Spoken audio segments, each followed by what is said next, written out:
We got these here.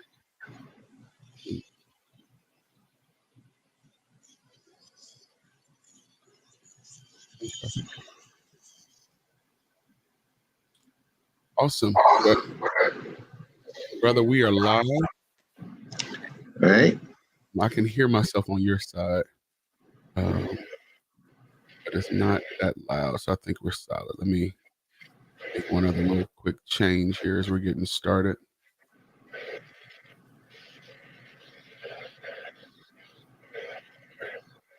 All right. Well, to each and every one of you who are coming out tonight, we are stepping up a day early,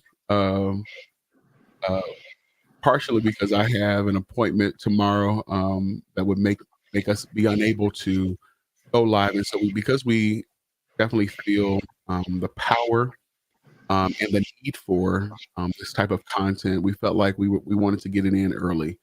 So again, we are coming in a little bit early for some of you all might see this on Friday, but others will see it tonight. And we want to welcome you to join in the chat. Feel free to ask questions, to even give feedback. At any rate, we are super open and excited to hear back from you on what you're hearing from us. We're preachers, and where we come from, we like folks to say amen. But what we're trained to do is that even when you don't say amen, we still proclaim. So at any rate, I want to again invite you to connect with us on social media, Theological Misfit. You can connect with us via, you can connect with Phil on Twitter. Tell them who it is. It's Rev. Oh, it's Rev PRC on Twitter. So at Rev PRC. And for me, it's at Rob Anointed, all one word. Okay, with that, I'm trying to get the particulars out as well as the sleep out of my eyes.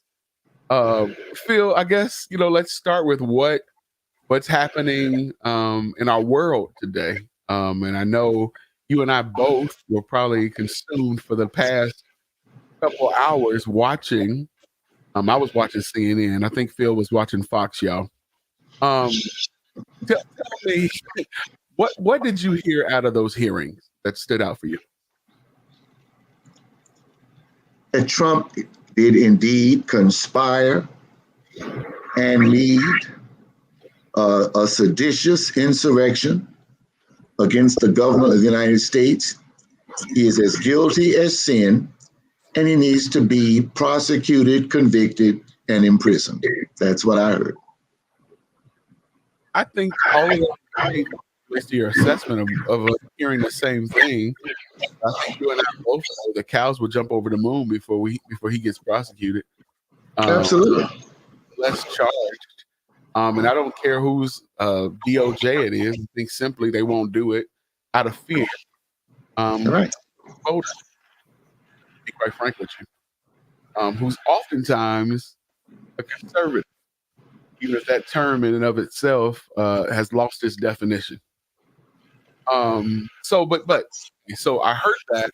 One thing that I think came pretty clear for me today that I thought was a revelation was some of the same folks who helped him concoct the scheme were running for their lives, like that senator from Missouri, Josh Hawley, the one who pumps his fist as he's going in. Oh yeah. But was running for his life, like the rest of the senators and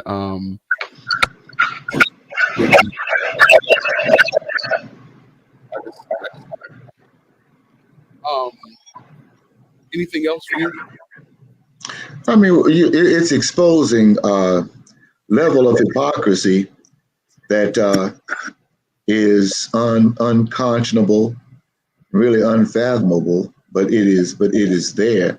Every time I see any clip of what happened on that January the 6th, the question immediately comes to my mind: what if those had been Black people? Had they been Black, there would have been a whole lot of dead folk in and around the Capitol. That always comes to mind. And just how far do white folks have to go before they break the law? I mean, just today, I'm trying to remember the city in which it happened, but a police officer shot a young black man who was running away, having been a passenger in a stolen car. He turned to surrender, and the officer shot him and paralyzed him for life because he thought his cell phone was a gun. And I cannot count the videos I've seen of white people accosted by the police, bearing arms in a threatening manner. And yet somehow everything is always resolved peaceably and amicably. And no one sees anything wrong with that. And I have a problem there. You're 100% right. That incident happened in Chicago. I think it happened a few months back, but it's getting more air. Right. It was May. It was happening in May. Right. Yeah, but you're 100% in every other facet of it, and I think that just wanted to kind of just highlight that happened in Chicago, and you and I both are aware of the gang tactics of the Chicago Police Department. That is not an unknown truth. But I think when you said that, it made me think of a few things. It made me think of just a few months prior to what occurred at the Capitol, we saw what occurred at Lafayette Park, where there were black and brown bodies and allies who were present, right? And they had the full force of the National Guard unleashed on them, right? There's the president, at the time, they're holding the Bible upside down in front of that church. I can't remember the which by the way is a satanic emblem. The upside down Bible, the upside down cross. I'm gonna leave that to you. And should anybody have any question, y'all direct that question to the senior statesman online here. I know what you're saying, but I'm gonna again leave that to you to touch on. Should you want to revisit it? So again, I guess what I'll say to you is that there are a couple of things that keep popping through my mind as it relates to this. There is clearly a disparity, right, between police treatment of black and brown bodies and others, right, or the majorities. I don't know if we want to continue to call them the majority, right? There's clearly a distinct difference in the treatment, right? And I feel like I've grown weary with attempting to showcase, especially to allies, but to others, of the indifference that is, that becomes on our black bodies, our black and brown bodies. And so there was this incident that happened in Tennessee a couple days ago. Young man, I think he's an Uber or a DoorDash, and anyway, he's working in the service industry, and he is being followed by some police officers in what a town that most people know to be a speed trap. You know what I mean by that? A town where their only income is through tickets and other stuff.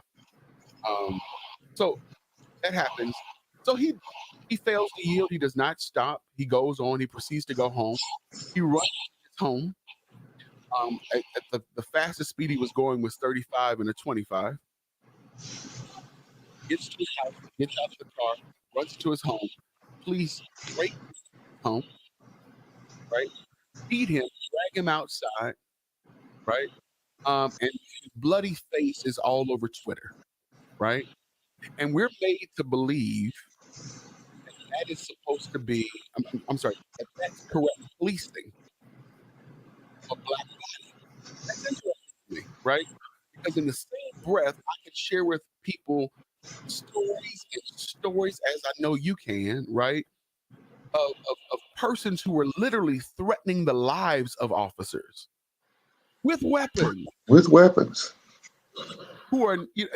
Who live not just to see another day, but sometimes don't even feel the cold steel of handcuffs. Yeah. To whom we must preach and proclaim the gospel, right? The freedom message. And so I just think people need to be aware of that is the struggle and the stress and the tension. right? Not well, no, not in our theology, in our sociology. I don't know if you heard the latest. You're fading in and out. Can you hear me now? Yeah, go ahead. Yeah. Was I fading the whole time? Yeah. Oh man. Now you're not. You need to speak right into that professional microphone. I really do got to talk just like So hopefully y'all heard what I said, or you at least got a sense from the context clues of what I was trying to say. Phil, I guess that leads me. What I was trying to say is that there's tension between our theology, right, and in the way that we have to think through what we proclaim to our people every Sunday, right? Being cognizant of the lives that they live and their families when they walk into our doors. I think we have to be very careful with what language we use, how we address people, and what we preach. You would agree? I would agree. And so I don't know if you heard the words of an amazing vocalist, but I'm told she's a pretty good pastor as well, from Texas. It was making its rounds all across social media for the past, I would say, week and a half. And there were various clips, it looks like, from the same service. Did you see it? You talking about Brunson? You talking about Burrell? I was trying my best to protect her name. Yeah, Burrell, that's it. Yeah. Yeah. And what she was basically doing was talking down to the people. Oh, yeah. I think that she was guilty of trying to get the people with her. Every preacher has used an element of humor. There were who feel, but let's again. I want to say to you that to me, I think, is showcasing the divide between the generations. Because there were people who were amening what she was saying, just like people amened Daddy King when he would push a certain level of politic, right? I don't want to equate, just for the record, folks, I'm not equating the works of Martin Luther King Sr. and this particular person, but I am saying that there are people who are watching us, right, and who are used to us beating on them from the pulpit. And I feel like she showed up and showed out. And it's concerning to me, Phil, because I feel like, now, okay, my wife kind of shared with me, folks are going to always have some reason to say that's why I don't come to church. Right. But shouldn't we limit their content? Limit their ability to say that? You talk living in trailers? What she did may have gone a little left. It may have gone a little left. But I don't fault her, I guess, because I could tell that she was trying to get the people with her. Preachers use different devices to engage the congregation, the listening audience, before they can proceed. Then you can only proceed with what you're trying to convey when you've got people's attention. Now, she could have done it like Jesus used to do it. Jesus did it by saying one word: listen. Mm-hmm. Jesus said, listen. And then after that, if you missed it, it's because you tuned it out. Mm-hmm. And this was her way of getting people to listen. And she went a little far afield with it. And I think we've all been guilty of that at some time, and come off as a little disingenuous, which maybe she did. But I'm not going to let one episodic failure be what characterizes that ministry. I'm all with you on that. Hold on one second. I'm getting a lot of feedback from others, including you, that there's some issue with the sound. Let me see if they're saying it's mine. I think if it's my a quick way to pop.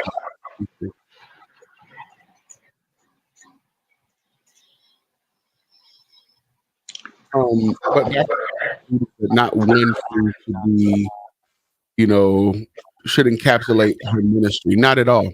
And I'm a huge fan of hers and will continue to be a huge fan of hers. But I think we also need to be able to address the harm that can happen in the pulpit, in a pulpit that is unchecked. I think we have to be very considerate of the people to whom we minister to. And so, am I still coming through weird, Phil? A Can you little hear me? weird, little weird, a little distortion feedbacky. Then let's do this. See, I think the problem is you have too much high tech equipment. I knew you was going to say.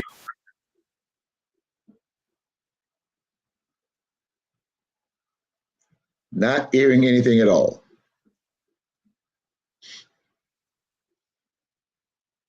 Nope.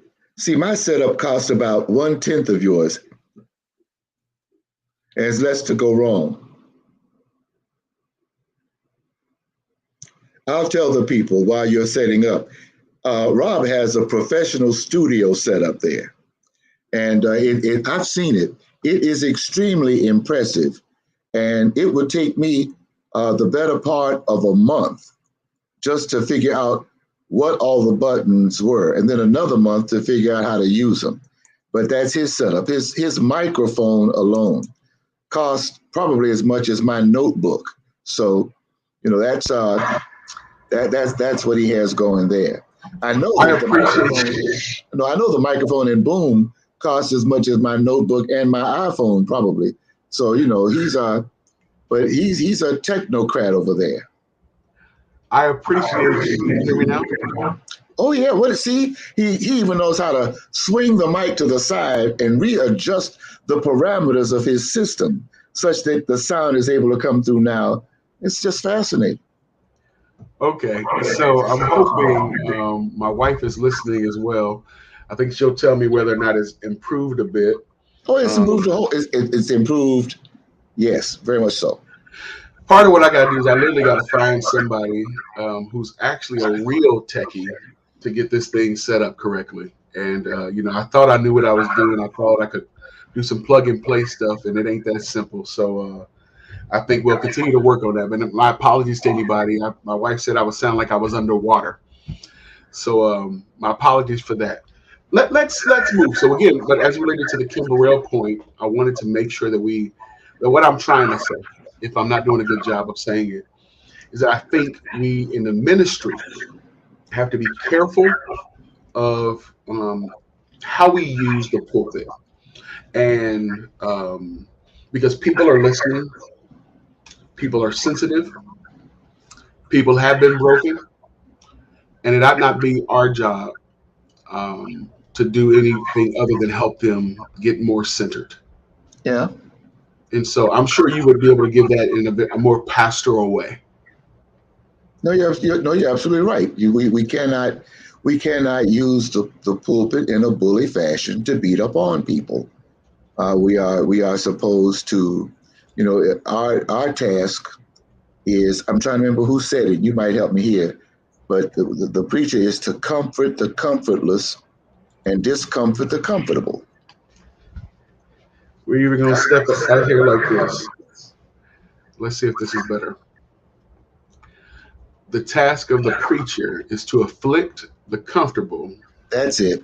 And comfort the afflicted. And comfort the afflicted. That's it. I can't remember who said it, but it's brilliant. I'm not sure. I'm still hearing feedback, and I don't know why, but we'll press our way through. So outside of, let me make sure.